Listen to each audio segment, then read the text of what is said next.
Hey, Odis, this is Matt Markin, an academic advisor here at Cal State San Bernardino, and welcome back to the CSUSB Advising Podcast. This is episode 77, and today we're learning more about the MBA, the Master of Business Administration. And to help us learn more about the MBA, we have special guest, Professor Ernie Silvers, who is the MBA Programs Director and also full-time faculty member at the Jack H. Brown College here at CSUSB. And a couple fun facts about Ernie Silvers is that he received the 2023 Outstanding Educator Award from the Inland Empire chapter of the American Society of Public Administration and is a 3-time most valuable professor in 2019, 2020, and 2021. Ernie, welcome to the podcast. Hey, thank you.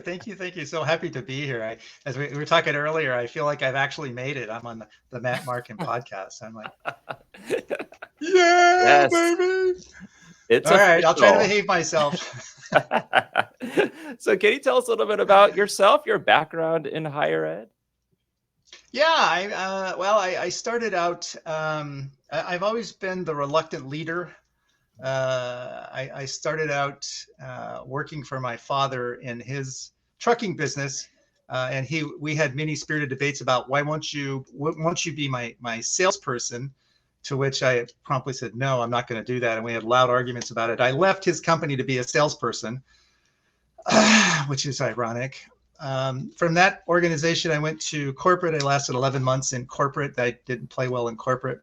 Went to a automotive parts manufacturer as an inside sales manager, which was amazing because I didn't know anything about automotive parts, but they hired me anyway, which is still a mystery to me. I stayed with that company for a long period of time, got bored with sales manager, became general manager, then vice president, general manager, CEO, then eventually president CEO of a 105-year-old family business. During that time, I became acquainted with Dick Dixon, who was teaching at Cal State San Bernardino. And Dick would always tell me, you're going to have my job one day. And at that time, I had just finished my MBA. I was a CEO. I was planted. I was, really my career was sort of like, I'm okay. I don't really need anything. But he would say, you're going to have my job someday. And I said, I can't even spell professor, let alone be one. I don't know what you're talking about. I am not going to have your job one day. Well, lo and behold, I got hired by Cal State San Bernardino to teach a marketing class, which was amazing. And I started teaching for Mike Stull in the management department. Taught for Mike for a long period of time. I applied for the MBA slot kind of on a bet, or I guess a dare. Someone sent me the job description and said, you should apply for this. And I said, are you kidding? They would never hire me. And they did. And so that was 5 years ago. But the interesting part is, I did not stop my MBA job while I was, or my CEO job while I was doing the MBA job. So I really had 2 full-time jobs going on. I was running a business in the morning and I was doing MBA in the afternoon. I was also teaching. So I had a lot of things going on. And I just, over the last year or so, had to back off from that. So I got here always saying, I'm not going to do that. I'm not going to do that. And the lesson here is don't ever say never, because that's what happens, I told my guy who said, you're going to have my job, you're going to teach at Cal State. I said, that's never going to happen. And that happened. So MBA. So that's kind of my deal. You never know where you're going to go. You just sort of ride the waves. And it's been fun. My business experience, my running a company, my CEO experience, I bring to the classroom, and it helps me help students. Here's theory. Here's how it really works. This is what it looks like. This is what it sounds like. It's helped me interesting. As MBA director, I'm the first non-tenured faculty member to be in the MBA. I think that's important because, as I say, I've been out there, I've had the real job, I've run companies, I've started things. So when you're talking to people coming back to college for a master's degree to continue their education, to grow their toolbox, I can speak from a position of been there, done that. I degreed late. I didn't get my master's degree till I was a seated CEO. And I suggest you never do that. Don't ever. That is just bad juju. Because I was always arguing with my professors about, that's not how that works. That's not how that works. So But that's, so that's a little bit about me. That's how I got here. Well, I like the way you put it, ride the wave, because just like you're saying, you never know what kind of opportunities are going to be out there. And in a sense, you may not think you qualify for something, or you're not going to get the job, and someone takes a chance on you. I tell my students as regular as it comes to mind that somebody with less talent than you is doing what you said you weren't talented enough to do. I make a habit. I did when I was in the automotive aftermarket. I make a habit of trying to get close to successful people to figure out what's the magic. I've discovered there's no magic, Matt. There's no magic. It's like, no, you're killing me. It's like telling me there's no Santa Claus. There's no magic. What these people do is they don't quit, right? They have talent, they have skills, they have something, but there's no magic. They just don't quit. They're relentless at get up and grind, get up and grind, get up and grind. And you layer successes until eventually you have this, reputation of here's somebody who has it going on. There's no secret, Matt. There's no secret. So unless you get your podcast posted to Coyote Radio, then that'll end the secret there, Matt. Then you've made it. Then you've made it. Yes, we're all on Coyote Radio. I know. So how would you describe to a student the MBA? I'm not quite sure how to answer that question. The MBA it's a master's degree program that I guess would be a bit of a lid on the undergrad program. It is meant to be experience intense to add advanced skills to an undergrad business degree. Sometimes folks come to MBA after acquiring a degree. In the sciences, psychology is a popular degree where I got a psychology degree, but I don't want to spend the next 4, 6, 8 years of my life getting more degrees and doing internships. I guess I need to go get a real job. And so they'll combine one degree with the MBA degree. That works really well sometimes. So the MBA is a degree that is meant to be finishing touches on or to your career as far as education goes. Once upon a time, and a long time ago, because I'm old, high school diploma was all you needed to get into the workforce. Then it became the college degree. Now it's pretty much the master's degree. That's how they separate resumes. If you don't have a master's degree, chances are you're going to get overlooked. I talked to a student just the other day who said, I've been doing this for a period of time. I have a good job, but I'm looking around. It's time to move, and I'm realizing that the qualifications are MBA or master's degree in my chosen field. So that's how they separate candidates, and that's how they promote people oftentimes. Do you have a master's degree? It's imagined, Matt, that if you have an MBA, you are all-knowing. And I could tell you that's not true. Thank you, though. I appreciate that.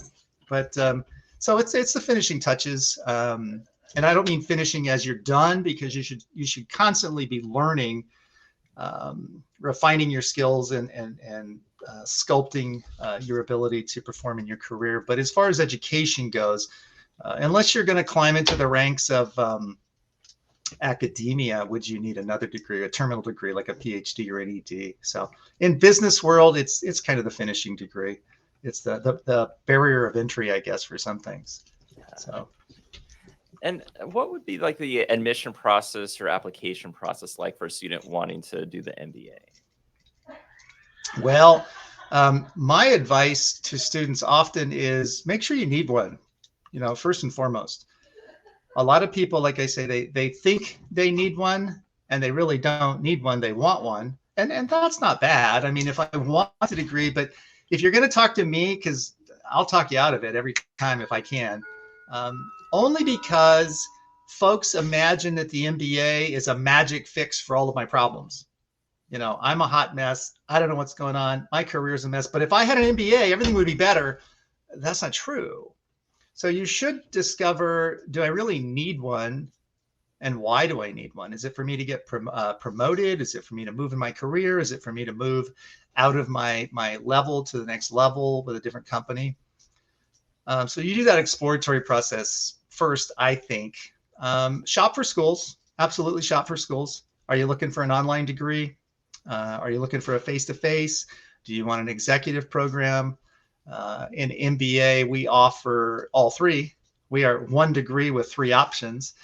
We have an online version, we have an executive version, and we have what we call a traditional version of the MBA. So what is it that you want from the degree?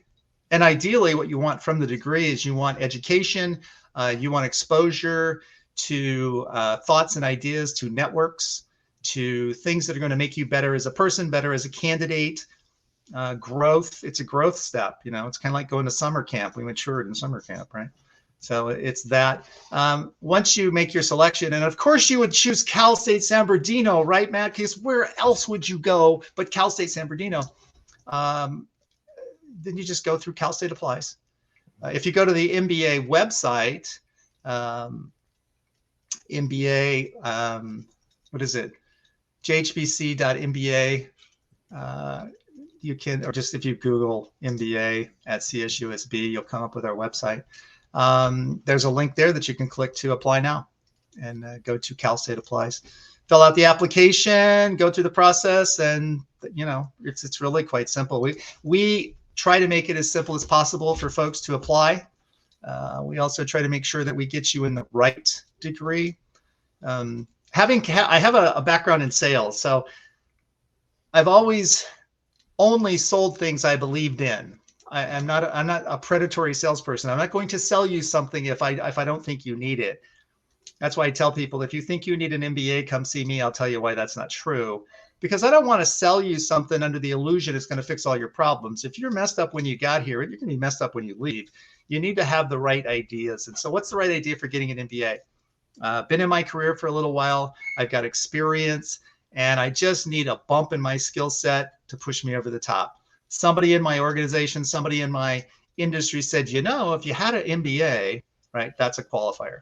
So if there's a reason for it to further your career or to grow your skill set or to bust you out of a rut, those are good reasons to get an MBA.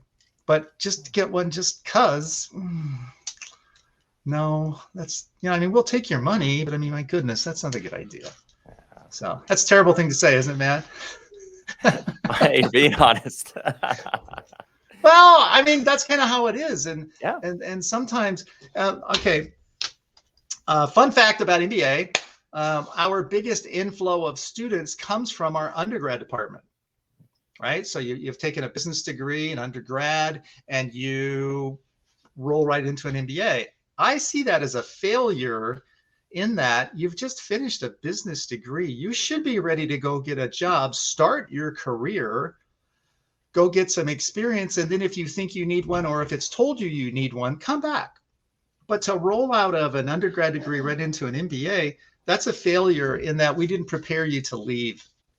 Because our best students are those who have, I'll say 3 years minimum, 5 to 7 years preferred, sometimes 10 years of experience. They come in because those students bring value to the classroom, right? And I love teaching older students. I love teaching students with experience, because all students know things I don't know, right? Everybody knows something you don't know. So when you bring in this experience from the street into the classroom, that only adds to the discussion, that adds to the examples, to the observations, to how does this work? What does this sound like? Exposure to different industries, different situations. So the experienced student really adds spice to the soup, if you will. A rolled over undergrad, the experience for them is going to be, this looks a lot like the stuff I just did, right? And except it's at a different level. And so I think the experience, and if you're going to pay for the MBA, you need the experience that's going to benefit your career, that's going to grow you as a person, that's going to grow you as a career. If you roll right out of undergrad, it's the same old stuff. Right. So I don't think you're doing yourself any favors. So if I have an opportunity to speak with a student, I real effort to inform them that, you might just go get a job. And I tell that to people all the time. So you don't need a degree, you need a job, you need experience. Because as director of the MBA program, right? I mean, MBA is pretty prestigious. I have an MBA. Well, we want quality students, right? So I'm looking for quality students. And as a professor, it's again, that's that, are you going to bring something to my classroom that's going to make my class better? God knows I need the help, Matt, but so I need these students to help build the discussions and the backgrounds. And plus the students who have been out in the field working, doing whatever it is they're doing, when they come into the classroom, they're more mature as a student. They take it much more serious, right? They've got the experience in industry, so they know this is what it looks like to me. And oftentimes they can take what they learn in the classroom and employ it the next day at their job. So that's kind of cool, right? That's kind of cool. Absolutely. And let's say a student is like, you know what, I'm going to apply for the MBA and I need to write a personal statement. How should a student go about writing that personal statement? Oh my goodness. That's a tough one for me because I read so many of them. Well, you're not 10 feet tall, bulletproof, and you can't walk on water.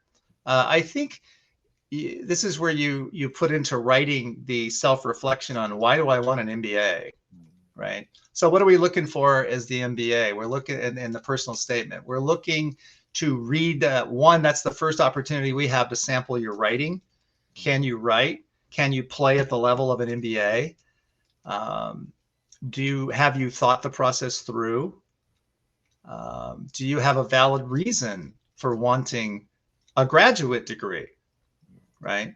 So it doesn't have to be a novella, right? Like half page, 3/4 page is really sufficient. And so, like I said, it's kind of a self-reflection. You're submitting a writing sample and you're communicating to MBA office. This is who I am. This is my experience. This is why I want the MBA. This is how it's going to make me better. And if you can put those things in writing, then it communicates to us, okay, this wasn't just a whim. I didn't lose a bet. I've thought about this. I've done my research. I'm ready to come here. And I enjoy speaking with students who tell me just that. I've done my research. I've looked around. I want to come here to Cal State. We do have a lot of love from our undergrad alums who, they did their undergrad degree 2 years, 5 years ago, and they want to come back to Cal State. I think that's cool, right? We love Cal State. You and I both work here. We have been here for quite some time. We're like, yeah, right? So anybody who's loving on our campus, we like that. And it feels good when somebody says, I had a great experience in my undergrad. I want to come back to Cal State. We like that a lot because that means you want to be here, right? You're not just checking a box. We're not some generic program picking on my alma mater. We're not a University of Phoenix, which you probably shouldn't say that, but that's where I went. So that's what we like to see in the personal statement. This is who I am. This is my experience. This is my thought process. This is why I want the MBA. It's almost self-aggrandizing. Maybe you kind of suggest why you believe you'd be a good student, right? Maturity is key. And you don't say, I'm mature. Of course I'll be. You don't say that, right? But you demonstrate, I've been out there. I've had these jobs. I'm now at a point where I'm ready to come back to school and get that next level of education. And so that's what the personal statement does, is it just communicates, I'm going to be a good student. Or at least in my mind, I think I'm going to be a good student. And of course, the first semester will tell us that, right? And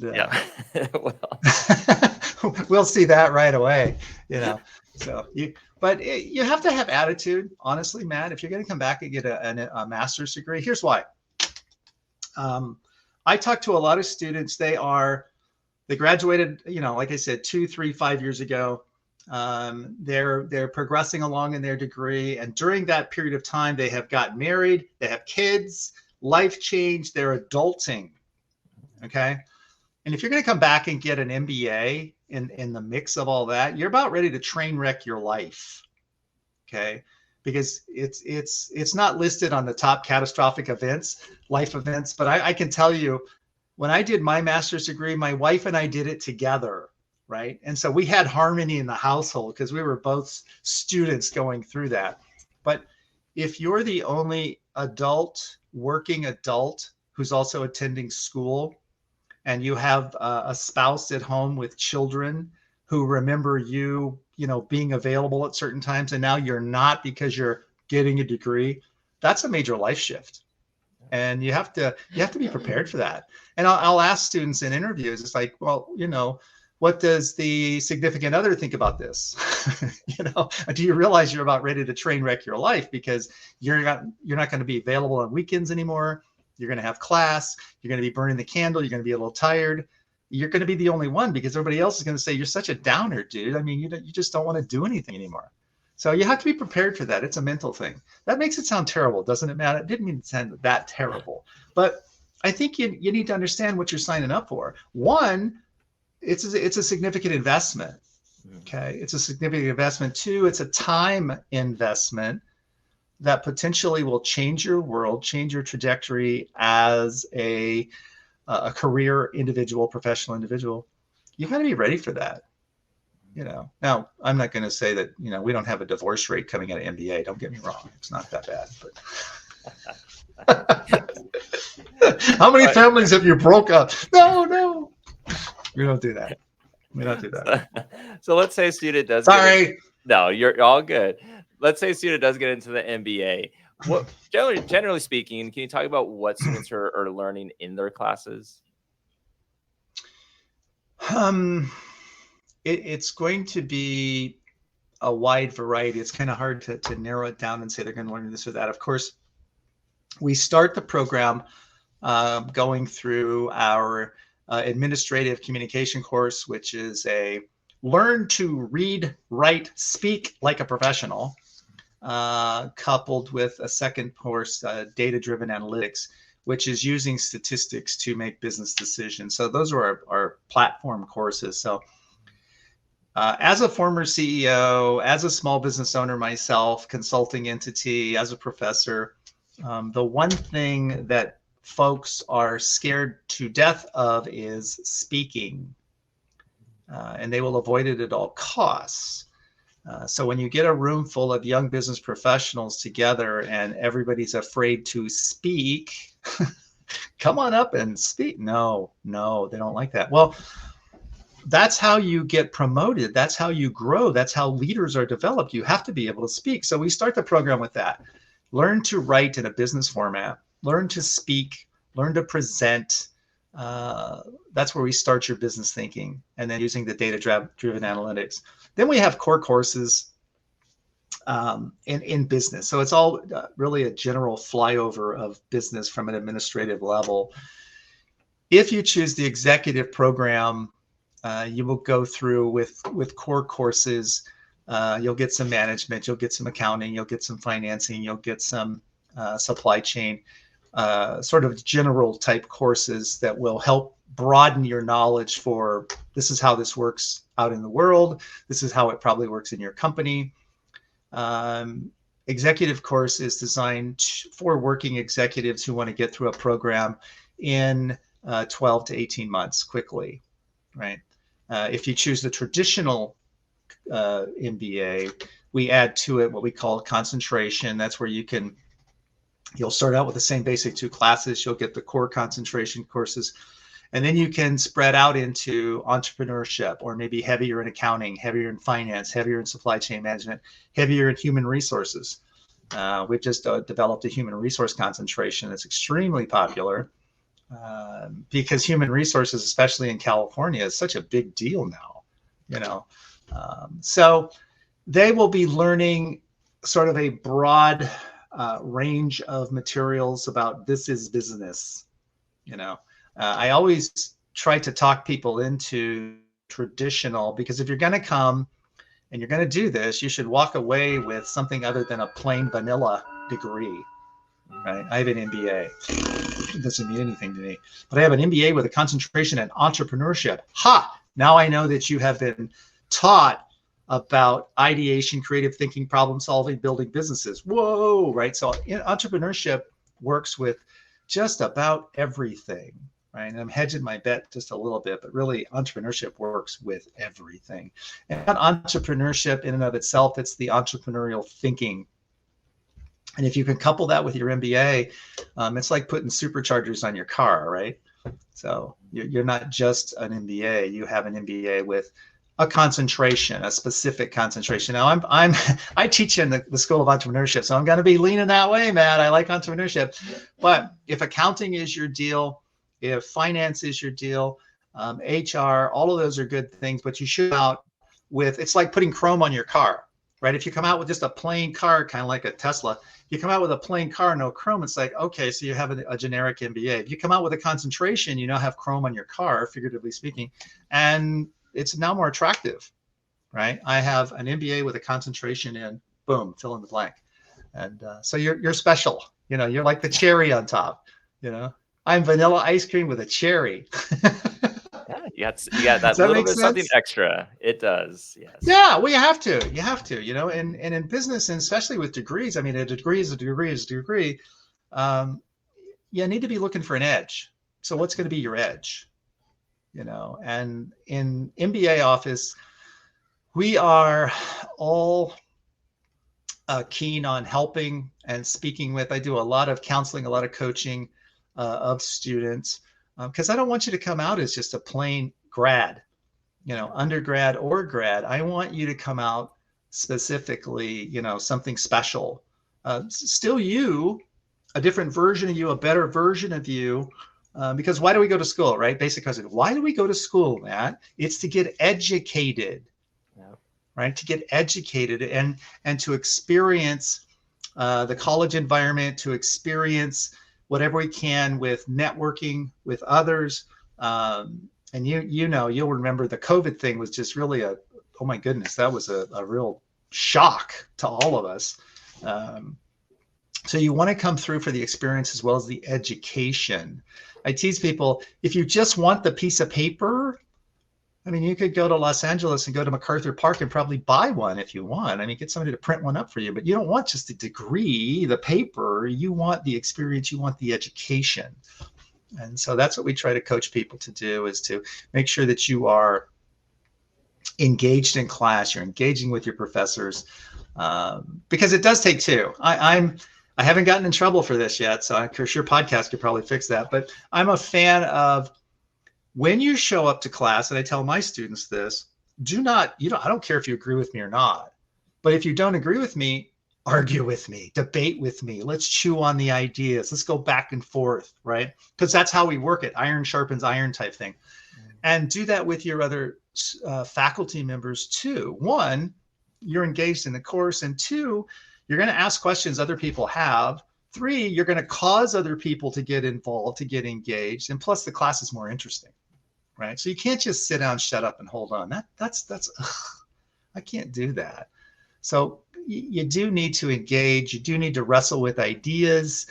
You do need to challenge the material. Why is it that way? Well, how come?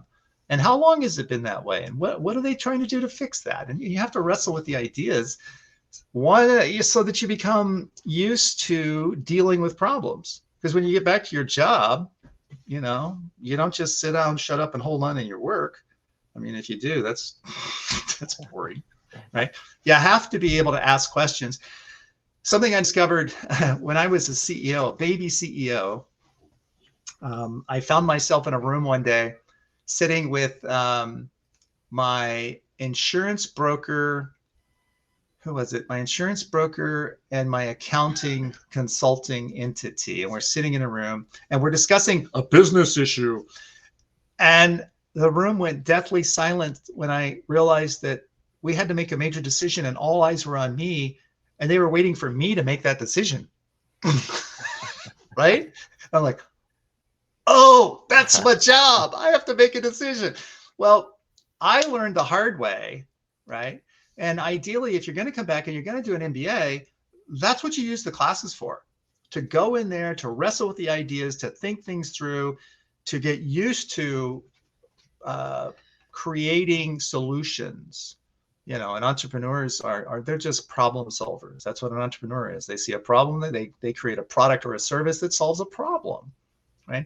As a business person, that's really what you do. If you're not a problem solver, if you're not doing something that increases your value within the organization, why do I have you? I mean, why are you here? That's boring. I mean, if you worked for me, I'd find somebody to replace you because you're boring. I need people to mix it up. So I don't mind a little back and forth. I don't mind, hey, I don't agree with you. Yes. And you know what? Students won't do that. They come out of high school or they come out of undergrad and they've been taught, sit down, shut up, and hold on. Mm-hmm. So when you first tell them, argue with me, they're like, they won't do it. It takes several weeks of understanding that they're dealing with a lunatic instructor.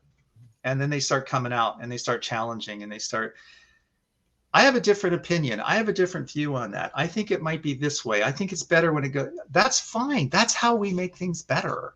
That's improvement, right? So when we come to MBA school, that's what they're supposed to be able to do. You'd be surprised. I tell people that, MBA students are really just bigger, older kids. They're kind of the same, and some people take offense to that, but you have to poke MBA students to come out and play too, So hopefully, to answer your question, long-winded answer your question, they should learn what it looks like, what it sounds like, what it feels like to work in an administrative executive role. Now, there's nothing like, once your butt hits the seat and you wake up one day going, oh, wait, you're waiting for me to make that decision? Oh wait, I'll get back to you. All right. Can I call you? Can you send me an email? Remind me. Can I have a couple of weeks on that one? So that's what you get out of MBA is some of that. And so that's what I encourage students to do, though. Go wrestle with it. Go tear it up. Go have a good time. Right? Learn to have fun in here so when you go back to your job that you're having fun at your work too. Yeah. And doing cool stuff that helps people, whatever it is you do. You're doing cool stuff. Right? And you were mentioning earlier about, having students kind of really consider, why do you want the MBA? What are you going to get out of it? So let's say a student goes through the program, they get their master's degree. For students that you've seen graduate with an MBA, what kind of careers or things that have they done with the degree? Typically, what I see are working adults, folks that have jobs. Maybe they're entry mid-level in their career. So it's kind of a variety of things. Some use it to get that next level of promotion, to break into that next level of their job. It's popular to come back to get a degree because I'm looking for a job. I'm looking for a new job. I talked to a student 2 days ago, and he says, I am a financial analyst at XYZ company, and I either want to go to Disney, I want to work for Disney, I want to get promoted where I'm at, or I'm looking at this company over here. And as I'm looking at these things, I realize that I need an MBA, right? So the point there was I'm going to put this label on my name, Ernie Silvers MBA, and that's going to help me be more attractive as a candidate to get to the next level that I want to go. They grow in their companies, they grow to new companies, they acquire a certain level of management leadership. They become more attractive as a candidate to other companies. So it's kind of a variety of things that happen. Those are the models that I told you about. You have a specific reason for it. I'm going to do this because fill in the blank. I'm going to get promoted. I know oftentimes folks can't get promoted if they don't have the master's, right? So they come back to do that. Some people are looking for other jobs. That breaks my heart. I've stalled in my career. I need a degree. Sometimes they come back because they're going to make a career change, right? I've been whatever this is, and I really want to move into a management role in this industry. And in order to do that, I got to have a degree. I need to learn more about executive management. So the bottom line is they all come back for growth, right? I want to grow my career. I want to take a different direction. So it's a variety of things that happen, and the better that we can prepare them, right? But honestly, Matt, there's only so much we can do. The student has to come back also. This is true for undergrad. This is true for grads. Cal State San Bernardino offers so much, right? And you work here too. There is so much, so many benefits that are available to students. Our career center, our library is amazing. Our student services is amazing. Our career services, resume writing, writing centers, all of this stuff that we have for the students. But if students never go do it, go engage it, go partake, go ask questions, it's like the gift they never open, right? It's like, no, you have to open the gift. I mean, there's so much cool stuff here for you to participate in, because when you leave, it's gone, right? So come participate in Cal State, come talk to the professors, come participate in the events. I use something as a professor. This is just me, Matt, so this is not how we do it, but this is how I do it. You know how we'll have an event on campus. You're probably familiar with this to some extent. And they'll say, oh, would you give students extra credit to come to my event? And I say, no, I won't. I will encourage students to go to your event. I encourage my students to go to an event. In fact, I have an event coming up next week. I'm encouraging students to go. Are you giving extra credit? No. Here's why, Matt. I'm tired of bribing you to do something that you should do on your own accord if you're really interested in growing. That sounds terrible maybe, but honestly, why do I have to beg you to do the things that are free to you to grow your career?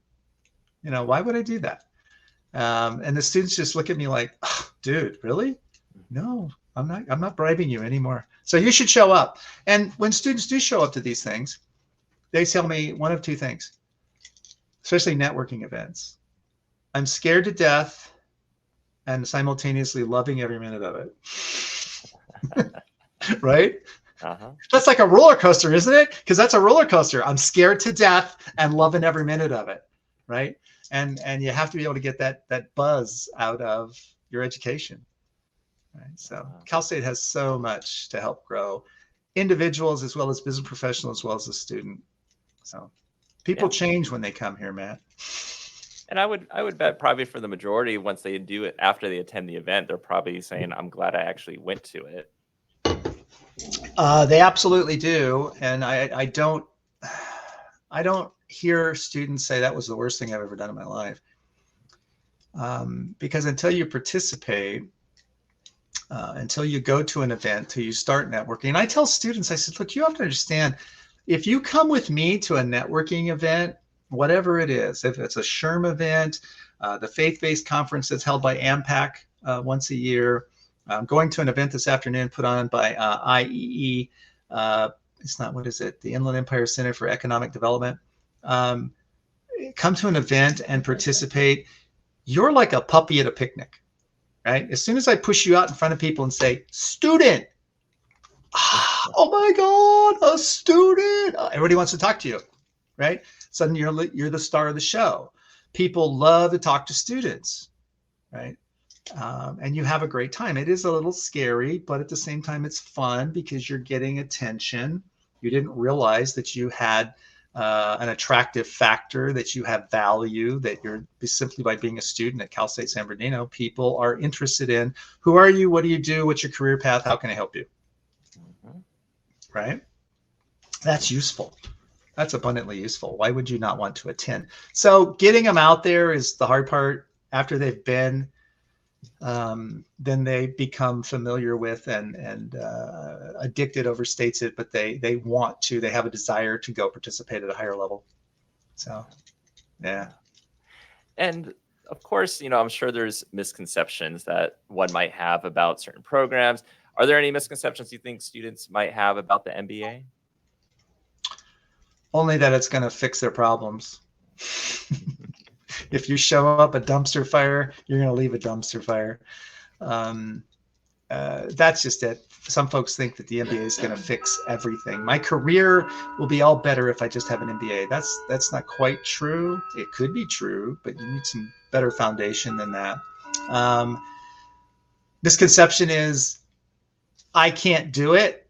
Of course you can. I don't belong here, which is weird. It's like, wait, you signed up, you applied, you were accepted, you're paying for this. What do you mean you don't belong here?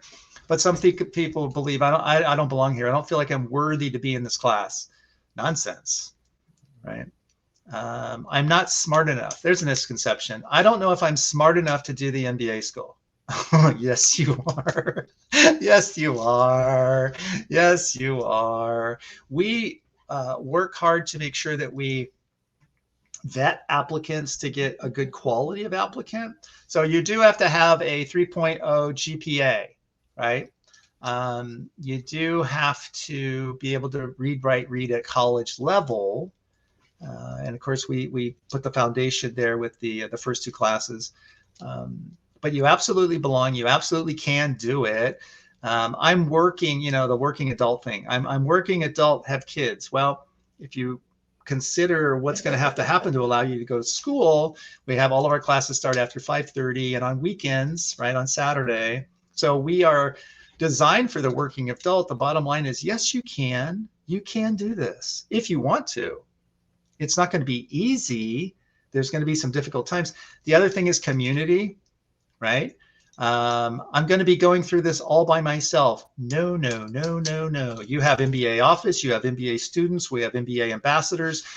We are a community within the Jack Brown College. You're surrounded by people who are doing just like you're doing, either on your same path, a little bit ahead of you, a little bit behind you. You have faculty that are supportive.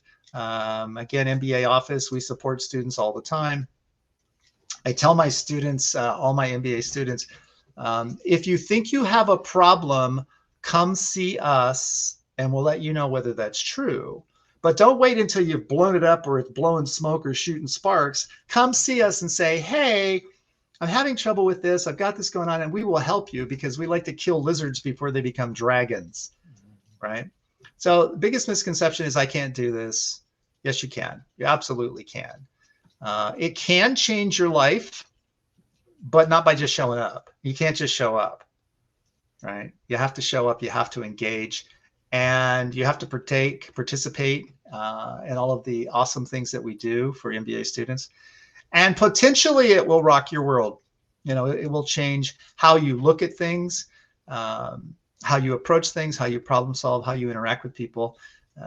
I think that you enter the program at one level, one persona. When you exit the program, there should be a maturity, a mind growth, an education growth, an experience growth. You should develop a tenacity coming out of the program. I can do anything, right? They say jump out of an airplane, and if you survive that, you can do anything. Well, I don't need to do that, right? Because I did spend time in the Navy. I was in the air wing of the Navy, and they taught me there is no need to jump out of a perfectly good aircraft. I'm going with that one, Matt, right? So, but the reality is that you come out of the program differently than you were when you entered it. A better person, a better employee, a better leader, better manager, kind of grown up a little bit, if you will, and not to disparage, but you come out a different person than you were when you entered it. And that's the goal, right? To be a better person, because that's why you came, right? You came because you want to be better, and we do our best to help you be better, whatever that means to you. So, that makes sense? It definitely does. And you're mentioning already about students utilizing the MBA departments. Can you talk more about resources that your department offers to students? We have the best advisor on campus. Oh, no offense, Matt. Excuse me. I mean, because you're an advisor, but I'm taken. I'm mostly for undergrad, so. Shut up, Ernie. I'm sorry. We have DeLorean West, who is an exceptional advisor. He works with the students to make sure that they understand their program, to make sure that they stay on path, and if they have any issues, that those get addressed and taken care of. We have student ambassadors. Student ambassadors are a collection of best of the best. They are what I like to call our eyes and ears inside the classroom and to the students, to communicate to the students, to convey any issues back to MBA office or to the students, to encourage them. If you have any challenges at all, you can go to MBA office. use the director, use me. Like I said, I have a significant amount of business experience and can oftentimes help people sort things out on the business side. I do, as a side hustle, I do business consulting and career coaching, job interview prep. We have one of the best resume writers on campus. These things are all free to our students. We're still working on the internship. We don't quite have that one dialed out yet. We do this coming up, let's see, in a couple of weeks, next Sunday, as a matter of fact, but this will be airing at a different time. So we do events throughout the year. Next Sunday is the MBA brunch, where we'll get current MBA students partnered with MBA alum, and they'll get together and hold a brunch and do some networking and some info sessions and so forth. We do a study abroad program, which was quite successful last year. Thankfully, prior to COVID, that was pretty big and powerful. Then COVID kind of took the legs out from under that. Well, it's coming back. So the study abroad was quite successful last year. So where students go, let's see, where do they go? One of our staffers who was also going through the program, they went to Greece and Rome, and then came back, and that was a big deal for them. That was good. It built camaraderie, it built relationships. They had a chance to see, what does business look like in other countries, things of that nature. So we try to fill the students' needs for whatever it is they might be. Students come to us with a variety of needs. We play information services, like, what is your problem? We can direct you. We do a lot of that. Connecting people, networking events, getting involved with student organizations and student clubs. Sometimes MBA level students, they're working, they don't have time for that, but sometimes they do. So to whatever extent they want to get involved, our job in MBA office is to help them get involved. We have grad assistant positions that are available. I have currently 2 MBA students working as grad assistants in our MBA office, right? So there's all kinds of things to do to get students involved and engaged. And I think that's really the primary thing. Get students involved and engaged. What are you interested in? And then we try to direct them and help them out in that arena. So we have the best swag on campus too, Matt. I don't know if you've noticed, but we have the best swag on campus. And not bragging, just saying, because Well, hopefully I can get some of that swag. Absolutely, we can hook you up, brother. I'm telling you. Yes. Awesome. Well, this has been a very insightful interview. A lot of great information for students to learn more about the program for the MBA. So, Professor Ernie Silvers, thank you so much for being on the podcast today. It's been fun. I can now put this on my resume. I've been on the Matt Markin show. Yes. I'm happy. Thanks for having me, Matt. Oh, appreciate you being here. All right.